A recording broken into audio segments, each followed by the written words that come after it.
Johnny Appleseed.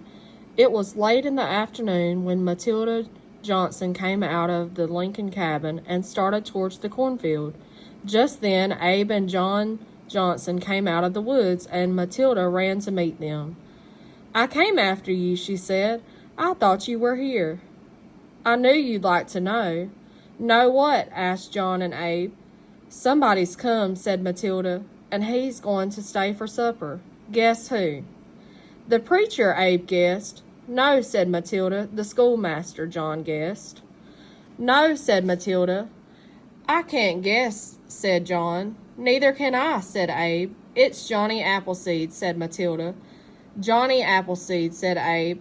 "I've always wanted to see him." "So have I," said John. "I've heard that he's a queer person." "He looks mighty strange," said Matilda. "He has his apple seeds." They went into the cabin. There sat the queerest looking man they had seen in all their lives. He wore a coffee sack with holes cut in it for his arms. He was barefooted. His hair was long to his shoulders. At his feet were 2 large bags filled with apple seeds. He smiled at the boys and asked them if they could lift his bags.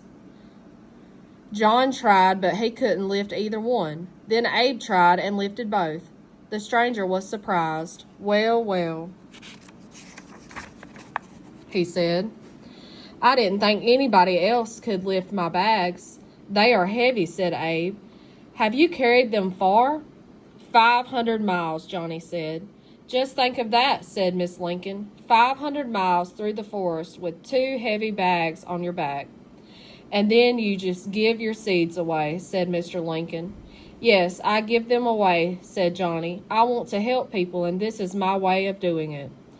"There are only a few apple trees in this part of the country, and they grew from seeds you brought here," said Miss Lincoln. "I'd like to see an apple orchard near every cabin," Johnny answered. "It would make the settlers love their homes better. Besides, apple trees will bring more settlers here."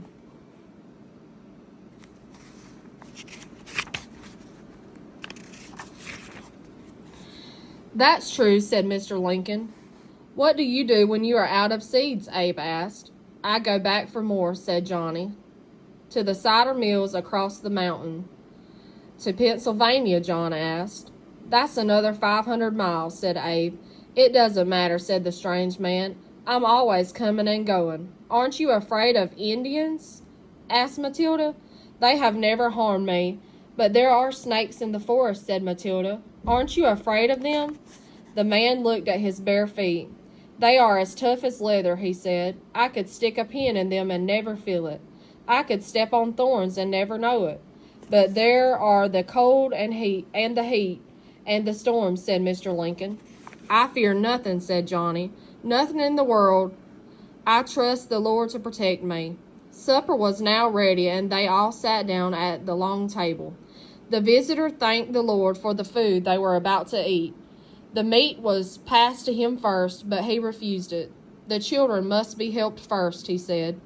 "There is plenty for them," said Miss Lincoln. "They can wait a minute." "I must see the food on their plates," said Johnny. "I never eat until I know what the children have." Mr. Lincoln helped the children. Then the visitor took the meat and ate. After supper, Mr. Lincoln said he wanted to buy some apple seeds.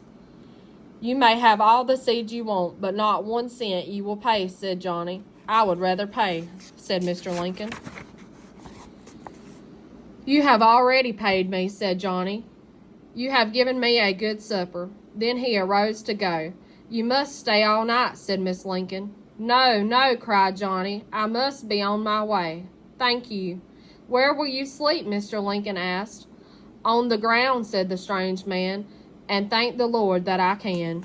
He gave Mr. Lincoln some apple seeds. He thanked Miss Lincoln for the good supper. He told them all goodbye and went into the dark forest alone and unafraid. "I wish I could do something for people too," said Abe. "Maybe you will someday, Abe," said his mother.